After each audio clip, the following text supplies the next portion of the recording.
Subscribe करिए हमारे channel target UP TET CTET को और बेल आइकन को दबाइए। हेलो दोस्तों, मैं आनंद स्वागत करता हूं आप सभी का आपके अपने चैनल और app target UP TET CTET में। दोस्तों, हम पढ़ रहे हैं आपके गणित विषय का बहुत ही महत्वपूर्ण और बहुत ही बेसिक जो चैप्टर है आपका संख्याएं एवं संख्याओं का जोड़ घटाना गुणा भाग। ठीक है, तो इसमें हम बेसिक्स हमने देख लिया था। स्टार्टिंग में संख्याएं क्या होती हैं, दार्शनिक प्रणाली क्या होती है, रोमन प्रणाली क्या होती है, और साथ ही रोमन में नंबर्स को कैसे लिखते हैं, और संख्याओं के प्रकार हमने देख लिए थे, और हमने क्वेश्चंस उन पे आधारित कर लिए थे। पूर्ववर्ती उत्तरवर्ती संख्याएं क्या होती हैं, ये सारी चीजें हमने देख लिया था। अब हमको देखना है अंकों का स्थानीय मान और वास्तविक मान क्या होता है। ठीक है, तो ये सब देखेंगे। अब जितना भी कॉन्सेप्ट आपके चैप्टर में इसमें बचा है वह हम देख लेंगे, क्वेश्चंस कर लेंगे, और इस क्लास के बाद एक क्लास में लेकर के आऊंगा जिसमें इस चैप्टर से आए हुए सभी प्रीवियस ईयर क्वेश्चन को मैं कराऊंगा। जितने भी परीक्षा में पूछे हुए प्रश्न हैं सभी प्रश्न हम लोग डिस्कस करेंगे, और जितने तरीके के प्रश्न बन सकते हैं सभी प्रश्नों को डिस्कस करेंगे, ताकि यह जो चैप्टर है आपका बिल्कुल बेसिक है। कहीं भी आपको कम से कम 2 से 3 नंबर तो मिलना ही मिलना है। किसी भी परीक्षा में आप बात कर लीजिए, यूपी टेट, सीटेट या कोई अन्य प्रतियोगी परीक्षा में आपको इस चैप्टर से 3 अंक मिलने ही मिलने हैं। ठीक है, तो बहुत ही अच्छे से आपका यह चैप्टर तैयार होने वाला है। पिछला क्लास अगर आपने नहीं देखा है तो आपको ऊपर आई बटन में लिंक मिल जाएगा, नीचे डिस्क्रिप्शन बॉक्स में आपको गणित के सामने एक लिंक नजर आ रहा होगा, उस पर क्लिक करोगे तो गणित विषय से जुड़ी हुई जितनी भी वीडियोस मैंने बनाई हैं पिछली, वह आपको देखने को मिल जाएंगी उस प्लेलिस्ट में। ठीक है, तो अब देखिए आगे हम देखते हैं अंकों का वास्तविक मान एवं स्थानीय मान, actual value and place value. तो देखिए कोई संख्या लिखी होती है, जैसे संख्या लिखी हो 3745, ठीक, ये संख्या लिखी है, तो इसमें देखिए अंक दिए हुए हैं। संख्या किससे बनती है? अंकों से, डिजिट से बनती है। तो मान लेते हैं जो 7 अंक है, इस 7 अंक का किसी भी संख्या में जो डिजिट होती है उस डिजिट का 2 मान होता है। एक तो मान होगा उसका वास्तविक मान यानी कि एक्चुअल वैल्यू होगी उसकी, और एक होगा उसका स्थानीय मान, प्लेस वैल्यू होगी। तो सबसे पहले वास्तविक मान आप देख लीजिए क्या होता है। वास्तविक मान या इसी को अंकित मान या एक्चुअल वैल्यू इंग्लिश में बोलते हैं। तो किसी संख्या का वह मान जो कभी भी नहीं बदलता है उसे वास्तविक मान या शुद्ध मान या जातीय मान या अंकित मान, फेस वैल्यू और इंट्रिंसिक वैल्यू कहते हैं। जैसे 234 में 2 का वास्तविक मान 2, 3 का वास्तविक मान 3, 4 का वास्तविक मान 4। ठीक है, 234 संख्या अगर दी गई है तो इसमें 2 का अगर वास्तविक मान आपसे पूछे या अंकित मान पूछे या जातीय मान पूछे तो कितना होगा? 2 का जातीय मान 2, 3 का वास्तविक मान 3 और 4 का वास्तविक मान 4। ठीक, इसी प्रकार 3745 में अगर 3 का वास्तविक मान पूछता है तो 3 होगा, और 7 का पूछता है तो 7 होगा, 4 का पूछता है तो 4 होगा, 5 का पूछता है तो 5 होगा। ठीक, तो वास्तविक मान अंकित मान में आपको कुछ देखना ही नहीं है कि संख्या क्या है, आपको बस अंक को देखना है। अंक का मान जितना है वही उस अंक का उस संख्या में उसका वास्तविक मान हो जाएगा। ठीक, अब जो समझने वाली बात है वह है स्थानीय मान में। मैंने आपको बताया किसी भी संख्या में किसी भी अंक के 2 मान होते हैं, एक वास्तविक मान यानी कि एक्चुअल वैल्यू और दूसरा होता है स्थानीय मान। तो एक्चुअल वैल्यू आप समझ गए, अंक का जितना मान रहेगा वही उसका वास्तविक मान या अंकित मान हो जाएगा, एक्चुअल वैल्यू। अब उसी अंक का स्थानीय मान अगर आपसे पूछ ले तो कैसे निकालेंगे? तो किसी अंक का वह मान जो उसके स्थान विशेष की स्थिति के अनुसार बदलता रहता है उसे स्थानीय मान, प्लेस वैल्यू कहते हैं। जैसे एक संख्या है, यहाँ पे आपने देखा 234 तो आपने देखा ही। अब यहीं पे अगर मैं संख्या लिख दूं 4502, ठीक, तो अब देखिए यहाँ पे क्या होगा। यहाँ पे 4502, 2 कहाँ पे है? इकाई के स्थान पे है। 2 कहाँ पे है? इकाई के स्थान पे है, यूनिट प्लेस पे है। तो 2 का स्थानीय मान निकालने के लिए हम क्या करेंगे? 2 में 1 का गुणा कर देंगे तो ये कितना आ जाएगा, 2 आ जाएगा। तो यहाँ पे 2 का स्थानीय मान कितना हो गया, 2 हो गया। और इकाई के स्थान पे अगर कोई संख्या है तो उसमें 1 से गुणा करके हम लोग स्थानीय मान निकालते हैं। दहाई के स्थान पे है तो 10 से, सैकड़े के स्थान पे तो 100 से, और हजार के स्थान पे तो 1000 से। अब 234 में अगर 2 का हमें स्थानीय मान निकालना हो तो वो कितना होगा, 234 में 2 का स्थानीय मान देखिए 2 किस स्थान पे है, 4 इकाई के स्थान पे है, 3 दहाई के स्थान पे है, और 234 में 2 सैकड़े के स्थान पे है। तो सैकड़े के स्थान पे है तो 2 का स्थानीय मान निकालना होगा तो 2 में 100 से गुणा करेंगे, यानी कि 2 का स्थानीय मान कितना हो जाएगा, 200 हो जाएगा। तो यहाँ पे आप देख पा रहे हैं संख्या जो आपका अंक है वह तो 2 ही है, जो अंक है वह 2 है। आप 2 का स्थानीय मान निकाल रहे हो 2 अलग अलग संख्याओं में, एक 234 में, एक 4502 में, लेकिन दोनों का मान क्या आ रहा है, अलग अलग आ रहा है। एक जगह 200 आ रहा है, एक जगह 2 आ रहा है। तो ऐसा क्यों हो रहा है, क्यों, क्योंकि संख्याएं अलग हैं और 2 का स्थान अलग है। एक जगह है 234 में 2 सैकड़े के स्थान पे है और 4502 में 2 इकाई के स्थान पे है। तो जब किसी अंक का जो मान है उसके स्थिति पे निर्भर हो, उसके प्लेस पे निर्भर हो, कहाँ पे वह संख्या है, तो उसे हम लोग कहते हैं, ऐसे मान को स्थानीय मान कहते हैं, प्लेस वैल्यू कहते हैं। ठीक, आप अब बिल्कुल समझ गए होंगे कि प्लेस वैल्यू डिफर क्यों करती है, क्योंकि यह प्लेस पे निर्भर करती है। और निकालते कैसे हैं, यहाँ पे चार्ट जो दिया गया है, जैसे एक संख्या आपको दी गई है 4,28,63,015, तो इस संख्या में देखिए 5 इकाई के स्थान पे, 1 दहाई के स्थान पे, 0 सैकड़े के स्थान पे, यहाँ पे आप चार्ट में देखिए, ठीक, 0 सैकड़े के स्थान पे, 3000 के स्थान पे, और 6 10,000 के, 8 लाख के, और 2 10 लाख के, और 4 करोड़ के स्थान पे। ठीक, अब स्थानीय मान निकालने के लिए कुछ नहीं आपको करना है। संख्या अगर इकाई के स्थान पे है तो उसमें 1 का गुणा, संख्या अगर जैसे 5 का अगर आपसे स्थानीय मान पूछता है, 5 का स्थानीय मान आपसे अगर पूछता है तो देखिए 5 का स्थानीय मान अगर आपसे पूछता है तो 5 है इकाई के स्थान पे तो 1 से गुणा हो जाएगा। और अगर 1 का आपसे स्थानीय मान पूछता है तो 1 किस स्थान पे है, 1 दहाई के स्थान पे तो 10 से गुणा हो जाएगा। अब 0 का अगर आपसे पूछता है तो 0 देखिए किस स्थान पे है, 0 किसी भी स्थान पे रहे उसका जो स्थानीय मान होगा हमेशा 0 ही होगा, यह ध्यान रखिएगा। और 1000 देखिए 3 का स्थानीय मान पूछे तो 3000 के स्थान पे तो 1000 का गुणा हो जाएगा। ठीक, इसी तरीके से अब आप समझ पा रहे होंगे कि स्थानीय मान निकालने में किसी भी अंक का कुछ नहीं करना है, उसका स्थान देखना है किस स्थान पे है। अगर 1000वें स्थान पे तो 1000 से गुणा, 10,000वें स्थान पे तो 10,000 से गुणा, लाख के स्थान पे है तो 1 लाख से गुणा, और 10 लाखवें स्थान पे है तो 10 लाख से गुणा, और करोड़ के स्थान पे है तो करोड़ से 1 करोड़ से गुणा कर देना है बस। तो इस तरीके से वह अंक आप लेंगे जिस अंक का स्थानीय मान निकालना है, और उस प्लेस की वैल्यू आप लेंगे। अब आपको समझ में आ रहा होगा कि स्थानीय मान किस तरीके से हम निकालना है। जिस अंक का स्थानीय मान निकाल रहे हैं वह अंक लिखिए, और वह जिस स्थान पे है उस प्लेस की वैल्यू आप लिख दीजिए।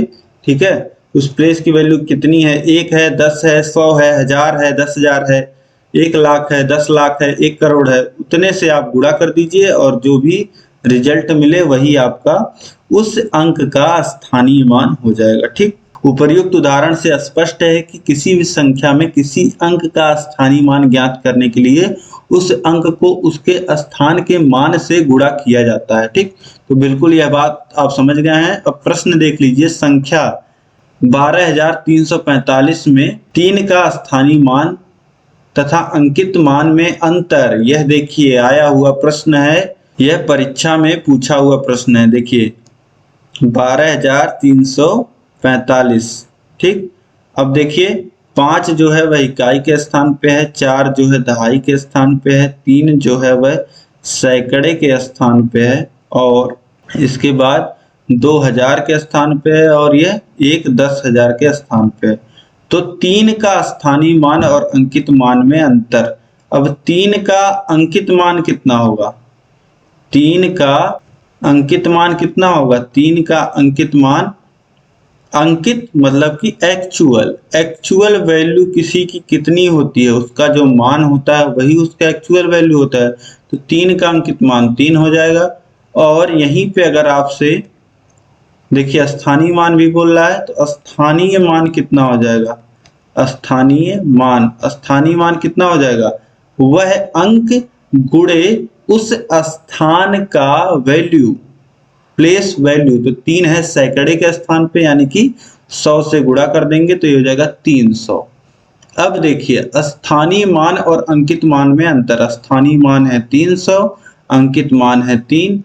300 में से 3 घटा देंगे क्योंकि अंतर पूछ रहा है, तो ये आ जाएगा 297, 297। ऑप्शन डी यहाँ पे सही हो जाएगा, 297। तो आप दोस्तों उम्मीद है कि बहुत ही आसान है, अंकित मान में कुछ नहीं करना है, जो अंक का मान है वही अंकित मान, स्थानीय मान आप निकाल ही लोगे। बस जिस स्थान पे है अंक, उस स्थान के मान से उस अंक में आप गुणा कर दीजिए, उसका स्थानीय मान आपको पता चल जाएगा। तो अब आपको कोई दिक्कत नहीं होगा स्थानीय मान में और अंकित मान में। अब आगे हम लोग देखते हैं n अंकों की सबसे बड़ी व सबसे छोटी संख्या। अगर आपसे इस तरीके से पूछता है 3 अंकों की सबसे बड़ी संख्या या 4 अंकों की सबसे छोटी संख्या, तो यह किस प्रकार से लिखा जाता है, निकाला जाता है, यह आप देख लीजिए। जैसे हमने वेरिएबल लिया है n अंकीय बड़ी से बड़ी संख्या, n अंकों की बड़ी से बड़ी संख्या को ज्ञात करने के लिए n का जितना मान हो उतनी बार 9 लिख दिया जाता है। जैसे 5 अंकीय बड़ी से बड़ी संख्या अगर हमें निकालना है तो हम 5 बार 9 लिख देंगे। जितने अंक की बड़ी से बड़ी संख्या आपको निकालना है, 4 अंक की बड़ी से बड़ी संख्या निकालना है तो 4 बार 9 लिख दीजिए। 5 अंक की निकालना है तो 5 बार 9 लिख दीजिए। 6 अंक का निकालना है तो 6 बार 9 लिख दीजिए। 10 अंक का निकालना है, 10 अंक की बड़ी से बड़ी संख्या, तो 10 बार 9 लिख दीजिए। ठीक, अब इसी में आपसे पूछता है कि n अंक की सबसे छोटी से छोटी संख्या। तो n अंक की छोटी से छोटी संख्या अगर आपको ज्ञात करना है तो सबसे पहले आप 1 लिख लीजिए। अब n-1 बार, मतलब कि अगर 5 अंक की आपसे पूछ रहा है, n-1 यानी कि 5 - 1, 4 बार आपको शून्य लिखना है। तो 4 बार आप शून्य लिख देंगे तो ये देखिए 5 अंक की संख्या बन गई और ये होती है 5 अंक की सबसे छोटी संख्या। ठीक, तो आप समझ पा रहे होंगे, अगर 4 अंक की सबसे छोटी संख्या आपसे पूछे तो सबसे पहले 1 लिख दीजिए और 4 - 1 यानी कि 3 बार 0 लिख दीजिए, तो ये हो जाएगी 4 अंक की सबसे छोटी संख्या। ठीक, अब यहाँ पे देखिए प्रश्न है, हिंदू अरबिक संख्यांक पद्धति में 4 अंक वाली कितनी संख्याएं हैं? 4 अंक वाली संख्या कहाँ से शुरू होती है? 4 अंक की सबसे छोटी संख्या यानी कि 1000 से। 4 अंक की सबसे छोटी संख्या कितनी हो गई? 1000। और 4 अंक की सबसे बड़ी संख्या लिखनी हो तो 4 बार 9 लिख दीजिए, ये हो गई। 4 अंक वाली कितनी संख्याएं हैं यह पूछ रहा है। ठीक है, तो अब इन्हीं दोनों का डिफरेंस आप ले लीजिए, तो कितना हो जाएगा? 9999 में से आप 1000 घटा दोगे, कितना बच जाएगा? 8999, ये हो गया। और एक तो हम 1000 को भी गिनेंगे, ये भी संख्या तो जोड़ी जाएगी, ये दोनों जोड़े जाएंगे। ठीक है, तो एक संख्या तो हमने काउंट ही कर लिया, एक संख्या रह गई है तो एक जोड़ देंगे, तो ये कितना आ जाएगा? 9000। अब देखिए आप डिफरेंस लेके आपने संख्याओं की गिनती की है। पहले 9999 में से 1000 हमने घटाया है, तो 1000 में क्या जोड़ें कि ये 9999 हमें मिल जाए, तो उतनी संख्याओं की गिनती आ गई, लेकिन 1000 की गिनती नहीं हुई ना उसमें। 1000 भी तो 4 अंकों की संख्या है, तो यह एक इसीलिए जोड़ा जा रहा है क्योंकि 1000 की गिनती नहीं हुई है। तो टोटल हमने गिनती की डिफरेंस लेकर के, उसके बाद एक उसमें जोड़ दिया क्योंकि 1000 उसमें काउंट नहीं हुआ था। तो ये कितनी कुल संख्याएं हो गई? ये संख्याएं हो गई 9000। कुल 4 अंकों की कितनी संख्याएं होंगी? 9000। तो इस प्रकार से यह दोनों चीजें आप समझ गए होंगे कि स्थानीय मान, अंकित मान और n अंकों की सबसे बड़ी और सबसे छोटी संख्या। इसके बाद आपको देखिए चैप्टर में जो पढ़ना है जोड़ घटाना गुणा भाग। तो जोड़ घटाना आपको पूरा आता है, एडिशन सब्ट्रैक्शन। तो एडिशन में आपको पता ही है कि दो चीजें आपस में जुड़ती है। जोड़ वह प्रक्रिया है जिसमें दो या दो से अधिक संख्याओं के मान के बराबर एक संख्या प्राप्त होती है। जैसे 2 धन 3 अगर हम लोग करते हैं, 2 को 3 में जोड़ते हैं तो हमें इन दोनों के योग के बराबर की मान की एक संख्या मिलती है। मतलब 2 और 3 मिलके कितने होते हैं? 5 होते हैं। तो जोड़ की प्रक्रिया यही है, आपको समझ में आ रहा होगा। और आपको हासिल, जोड़ना यह सब तो आता ही है। जैसे कि अगर 27 में 57 जोड़े तो 7 7 14 हो जाएगा और 14 का 4 इधर लिख लेंगे और एक हासिल यहाँ पे आ जाएगा जो इधर ऊपर लिख लेंगे। ठीक, तो 1 और 2 3 और 5 8 हो जाएगा, 84 आ जाएगा। ठीक, तो इस प्रकार से आपको जोड़ना भी आता होगा कि इकाई के नीचे इकाई लिखते हैं, दहाई के नीचे दहाई, इस प्रकार से हम लोग जोड़ते हैं। और घटाना सब्सट्रैक्शन भी आपको पता है कि घटाव वह प्रक्रिया है जिसमें एक मात्रा में से कुछ निकालने पर शेष मात्रा का पता लगाया जाता है। जैसे कि 3 में से 2 घटाएंगे तो क्या आएगा? 1 आएगा। तो 3 में से 2 निकालने पर क्या बचेगा? वह बचेगा 1। तो किसी संख्या में से किसी मात्रा में से एक मात्रा निकालने पर क्या बचता है, यह हम लोग घटाव में देखते हैं। और देखिए प्रश्नों में जो आपको इस्तेमाल आएगा जोड़ घटाने में, जो प्रश्न बनते हैं वह उनका जो फॉर्मूला है वह आप देख लीजिए। यही आपसे कह देगा कि प्रथम n प्राकृतिक संख्याओं का योग। प्राकृतिक संख्या आपको पता है 1 2 3 4 5 6 7।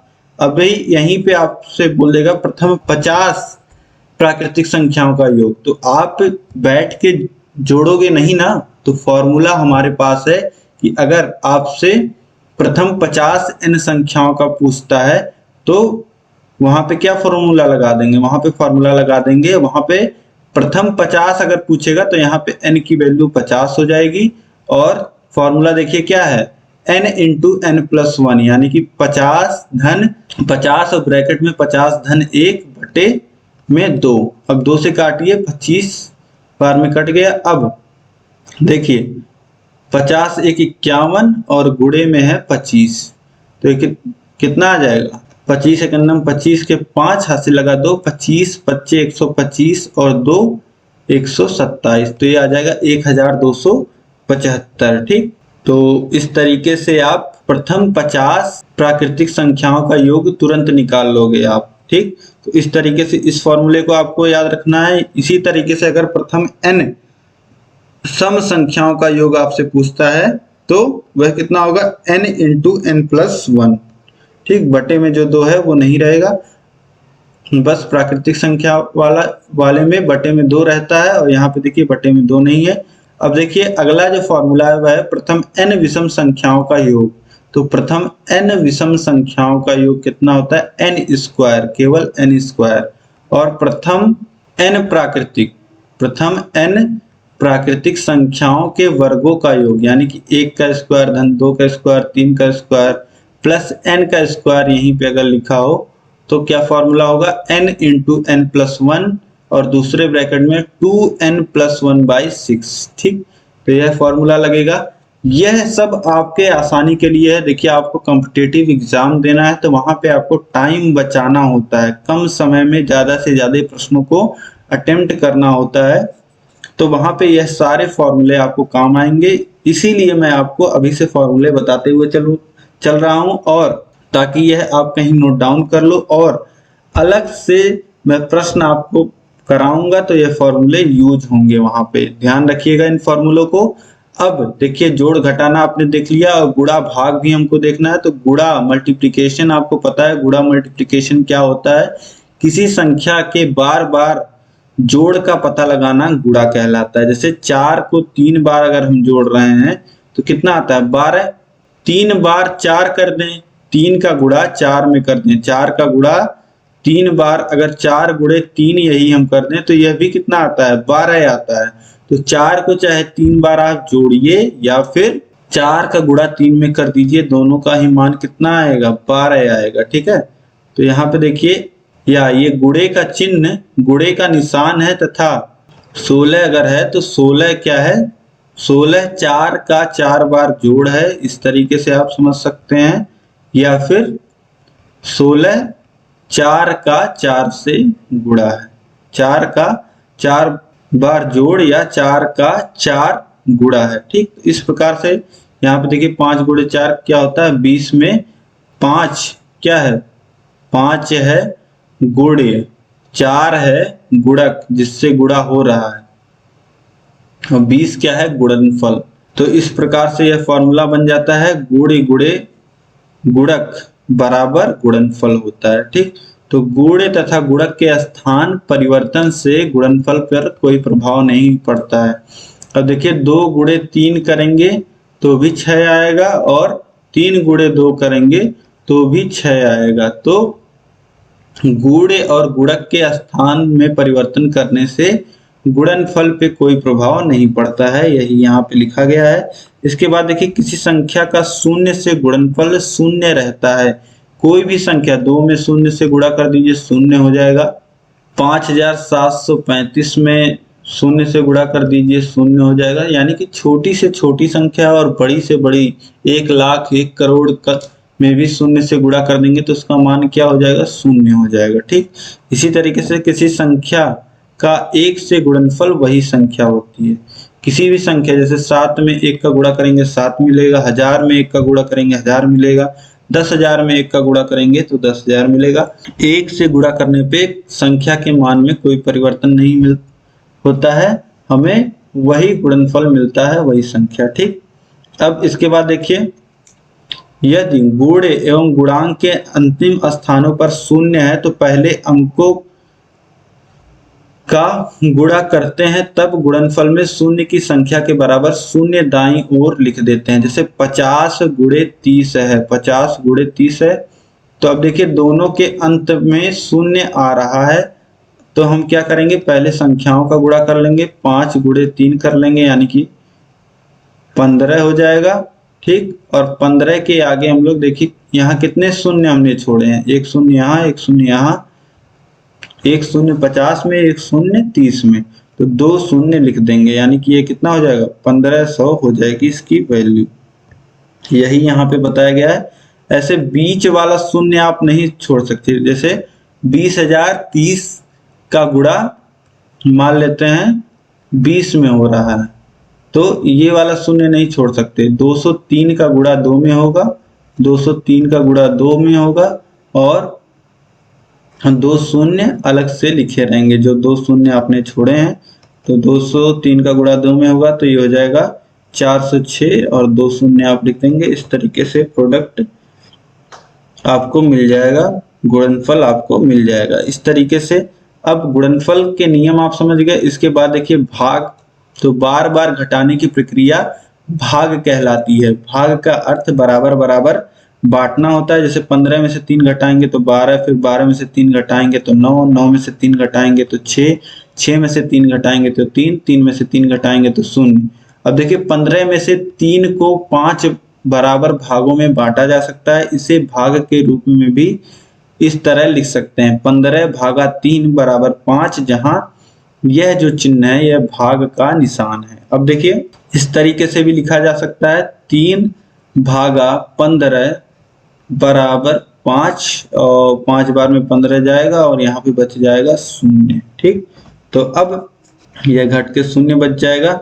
अब यहाँ पे देखिए भाजक, 3 को क्या कहेंगे हम लोग, भाजक, और भाज्य 15 को भाज्य कहेंगे, और 5 को भागफल कहेंगे। यही पोजीशन है, आप देख लीजिए, यहाँ पे भाजक होता है और यहाँ पे भाज्य होता है, यहाँ पे भागफल होता है, और यहाँ पे बचा शेषफल। 0 को हम लोग क्या कहेंगे, शेषफल कहेंगे। ठीक है, किसी संख्या में भाग जा रहा है तो उसे हम लोग भाज्य कहते हैं। अब भाज्य बराबर क्या होता है, फॉर्मूला यह हमेशा आप याद रखिएगा, भाज्य बराबर होता है भाजक जिससे भाग दिया जा रहा है गुणे भागफल, भाग के बाद जो भागफल आता है वह, और प्लस हो जाता है शेषफल। ठीक है, तो भाजक आपका क्या होता है, डिवीजर होता है, और भाज्य जो होता है वह आपका डिविडेंट होता है, भागफल आपका कोशिएंट होता है, और शेषफल आपका क्या होता है, रिमाइंडर होता है। तो यह आप लोग ध्यान रखिएगा।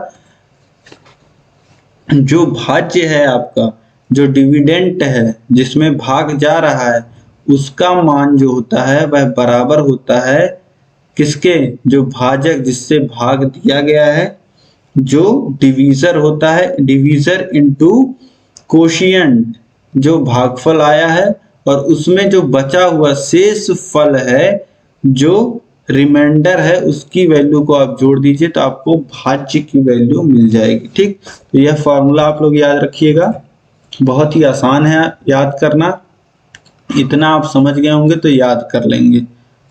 ठीक, अब यदि शेषफल शून्य है तो संख्या भाजक से पूरी तरह विभाजित हो जाती है। जैसे यहाँ पे देखिए शेषफल शून्य है तो यहाँ पे आप क्या कह सकते हैं, जो संख्या है जिसमें भाग जा रहा है वह भाजक से पूरी तरीके से विभाजित हो गई है, यह आप कह सकते हैं। ठीक, अब इसके बाद अगला देखिए, कोई संख्या जो किसी दी गई संख्या को पूरी तरह से विभाजित करती है वह उस संख्या का गुणनखंड कहलाती है। अब 3 जो है वह 15 को पूरी तरीके से विभाजित कर रहा है, क्यों, क्योंकि शेषफल शून्य आ रहा है, तो 3 15 का क्या हो जाएगा, गुणनखंड हो जाएगा, फैक्टर हो जाएगा। क्यों, क्योंकि 3 15 को पूरी तरीके से डिवाइड कर रहा है और रिमाइंडर में कुछ नहीं बच रहा है। ठीक, इसके आगे देखते हैं विभाज्यता की जांच, चेक ऑफ डिविजिबिलिटी। कोई संख्या किसी अंक से, किसी संख्या से डिविजिबल है कि नहीं है, यह कैसे चेक करते हैं। तो कोई संख्या मान लेते हैं, लिखा है 234, ये एक संख्या हम लेके चल रहे थे, तो 234 यह 2 से कटेगा कि नहीं, यह आप कैसे चेक करेंगे। तो इसके इकाई के स्थान को आपको देखना, अगर देखना है आपको कि संख्या 2 से कटेगी कि नहीं, तो बस आपको इकाई के स्थान को देखना है। इकाई के स्थान पे क्या आना चाहिए, एक इनमें से कुछ आना चाहिए, 0 2 4 6 8, इनमें से अगर कुछ आ रहा है तो यह क्या होगा, 2 से कटेगा। तो यहाँ पे 4 आ रहा है तो 234 क्या होगा, 2 से कटेगा। ठीक, तो इस तरीके से आप 2 से कटने वाली संख्याओं की जांच कर सकते हैं।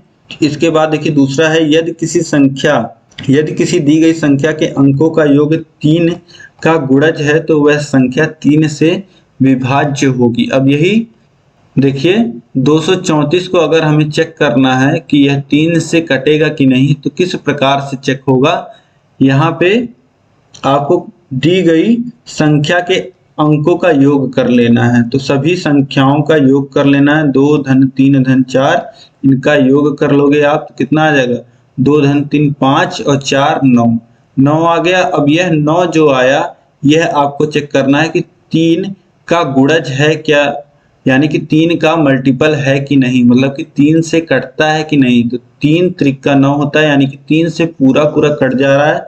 इसका मतलब यह जो संख्या है 234, यह 3 से कटेगा। कैसे, 234 आप एक बार ऐसे भी चेक कर लीजिए, तो 3 7 21 बचेगा 2 और ये 4 नीचे आएगा और 3 8 24। ठीक, तो पूरा कट जा रहा है। इस तरीके से आप यहाँ पे चेक भी कर सकते हो। तो 3 से कटने के लिए क्या होना चाहिए, जो भी संख्या दी हुई है उसके अंकों का योग कर लीजिए, जो भी योगफल आए वह योगफल 3 से पूरा कटना चाहिए। ठीक है, तो 3 से वह संख्या कटेगी। इसके बाद देखिए, 3 या अधिक अंकों की किसी संख्या के अंतिम के 2 अंक 4 से विभाजित हैं तो वह संख्या 4 से विभाजित हो सकती है।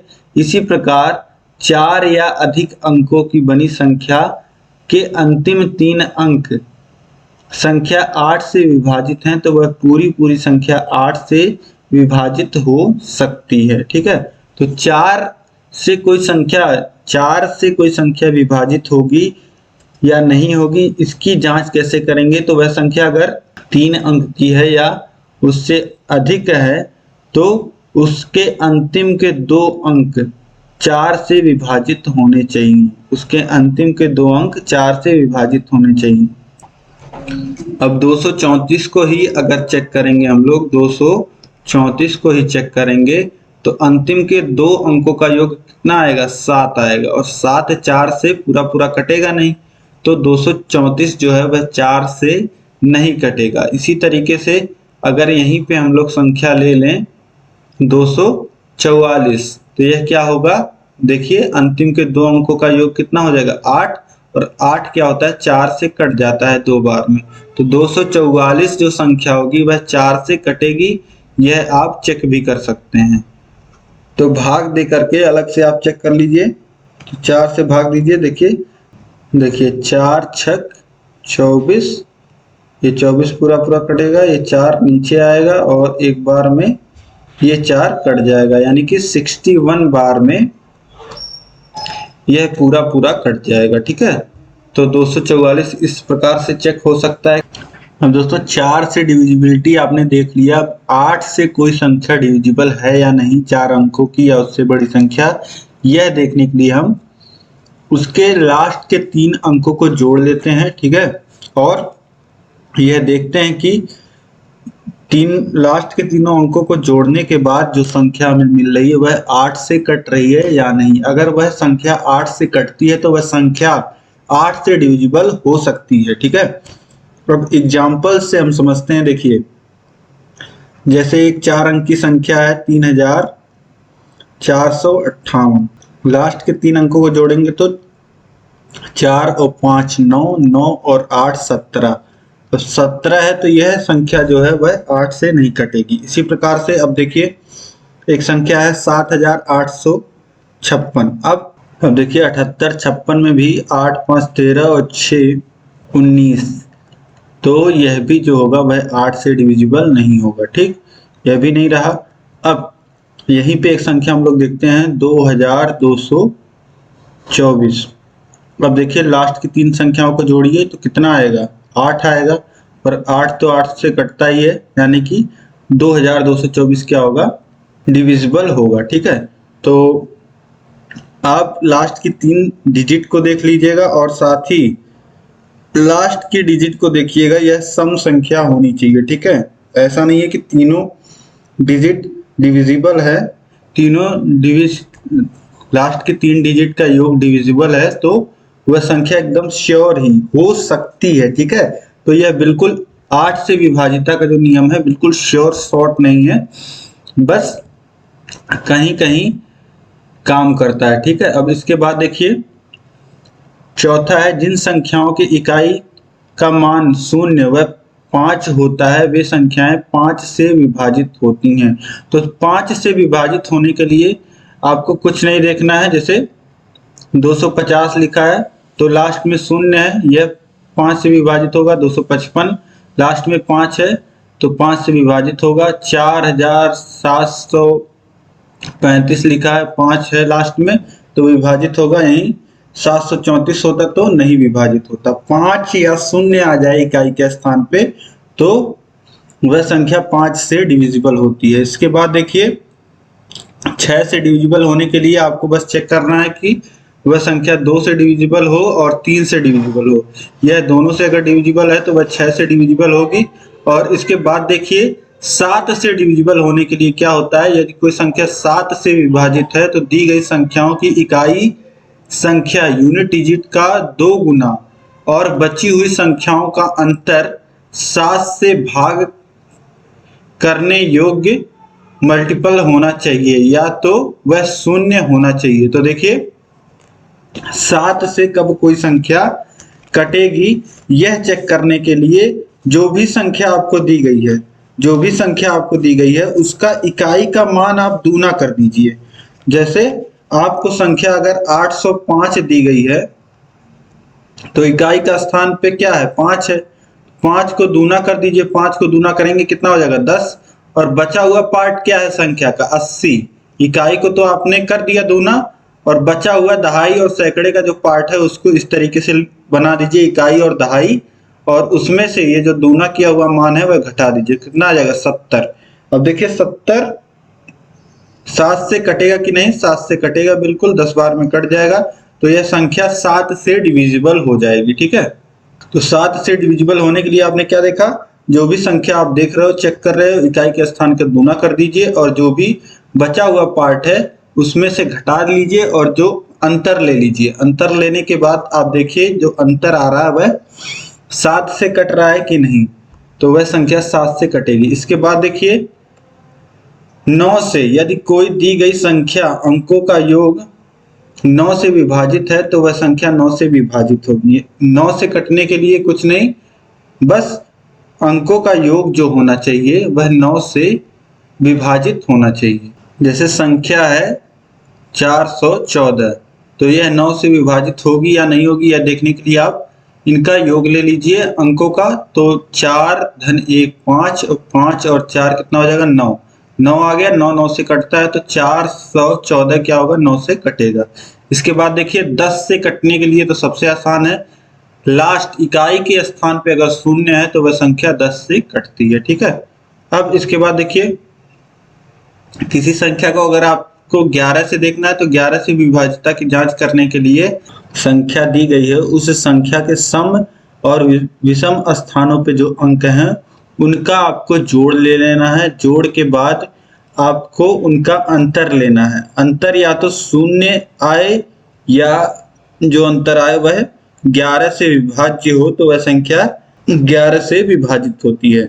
अब जैसे एक संख्या है 5882, तो देखिए 5 जो है वह विषम पे है और उसके बाद सम स्थान पे शून्य है, फिर विषम स्थान पे 8 है। तो अब देखिए 5 धन 8, यह विषम स्थानों वालों का योग कितना हो गया 13 हो गया, और सम स्थानों का शून्य और धन 2 यानी कि 2 आ गया।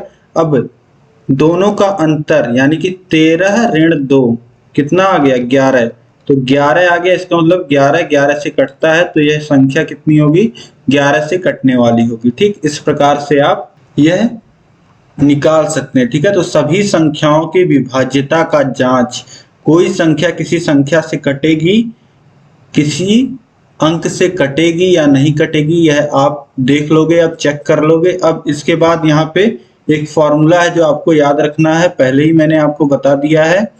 ठीक है, यहाँ पे अगर आपको भागफल भी पूछे तो इस प्रकार से हो जाएगा।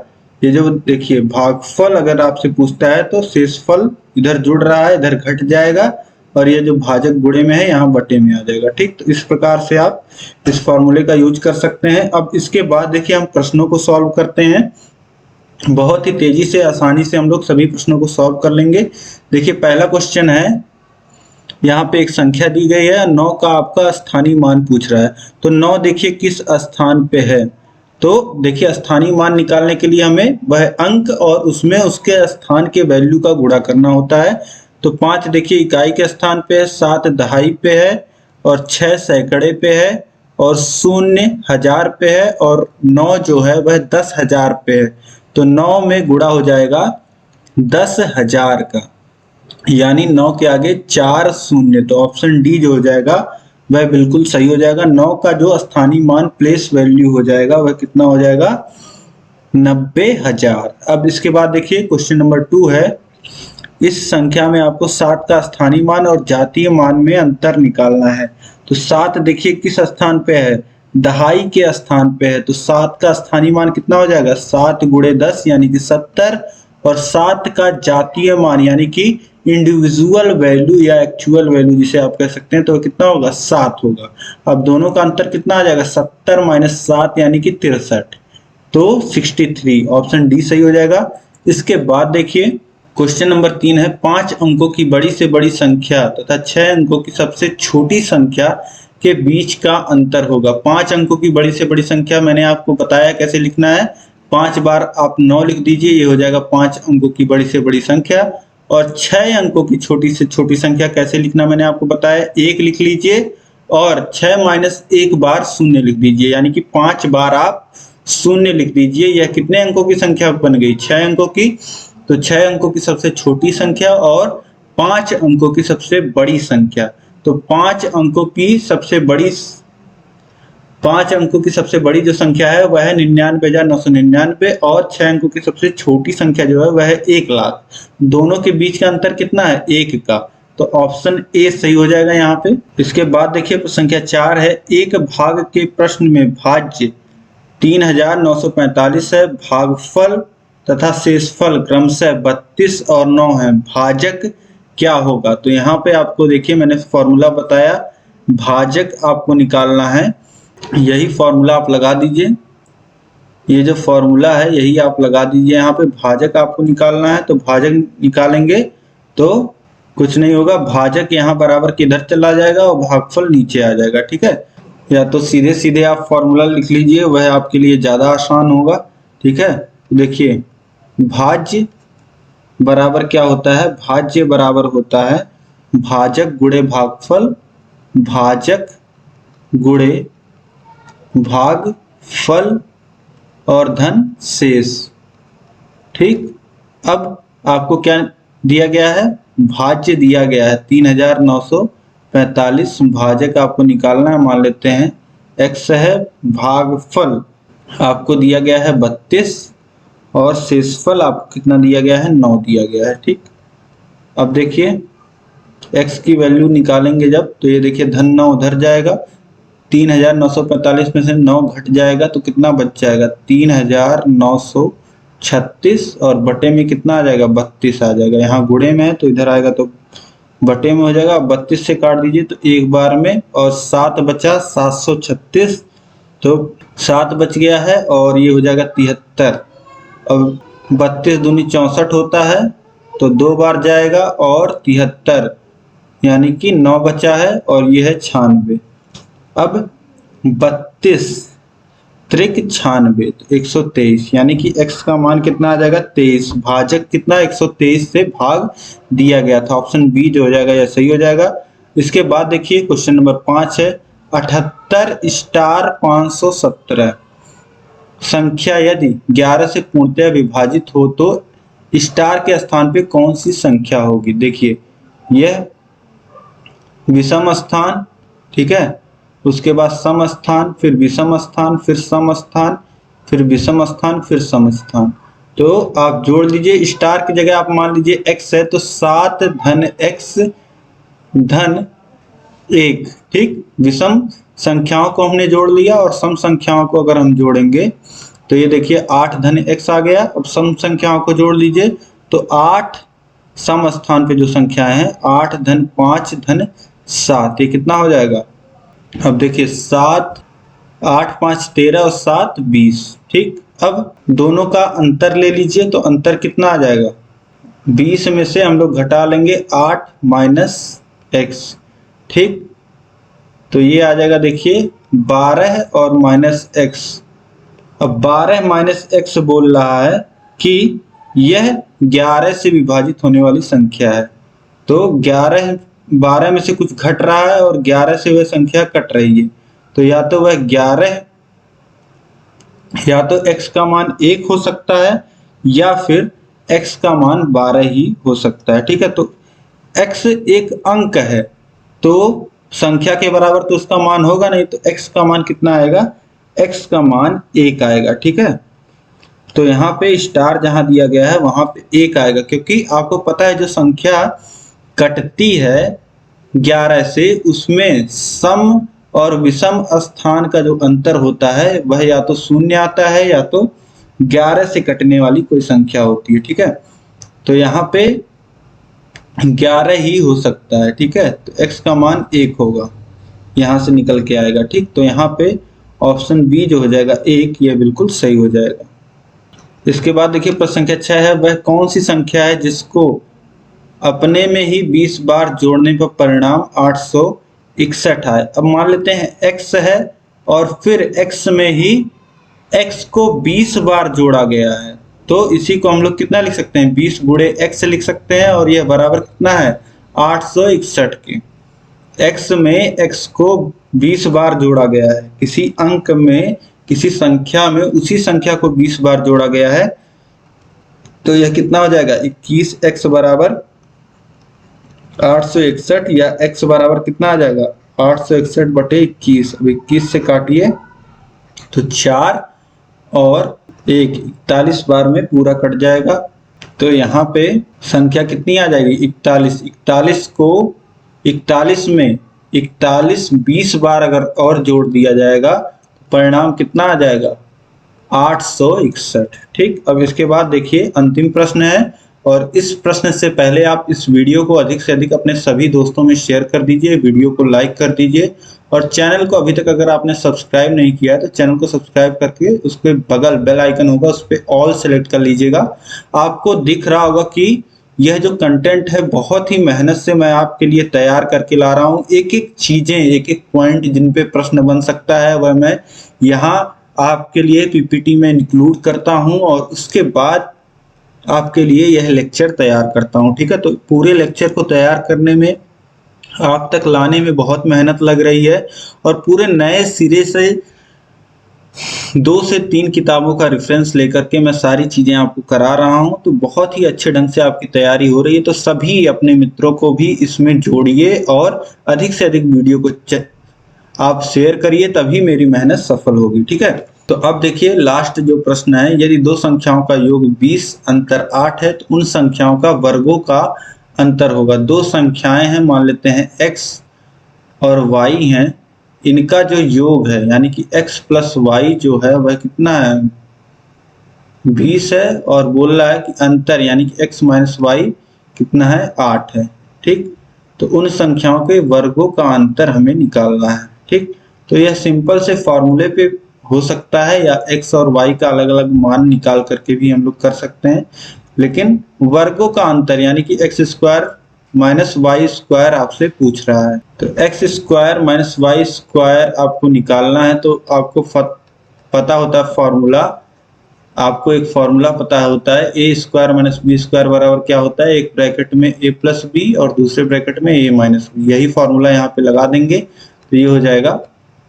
तो सीधे सीधे आपको मान रख देना है 20 और x प्लस वाई कितना है, 20 है, x माइनस वाई कितना है, 8 है, तो ये कितना हो जाएगा, 160 इसकी वैल्यू आ जाएगी। तो इस तरीके से बहुत ही आसानी से आप इस चैप्टर के सभी प्रश्नों को कर सकते हैं। अब इस चैप्टर के जितने भी प्रश्न पिछले वर्षों में पूछे गए हैं वह मैं नेक्स्ट क्लास में आपके कराऊंगा, और जितने प्रश्न, जितने तरीके के प्रश्न बन सकते हैं सभी प्रश्नों को हम हल करके देखेंगे और जल्दी से कैसे हल कर सकते हैं यह भी देखेंगे। ठीक है, तो बहुत ही महत्वपूर्ण आपकी क्लास रही है यह, और इसकी पिछली क्लास भी और अगली क्लास भी बहुत महत्वपूर्ण होने वाली है।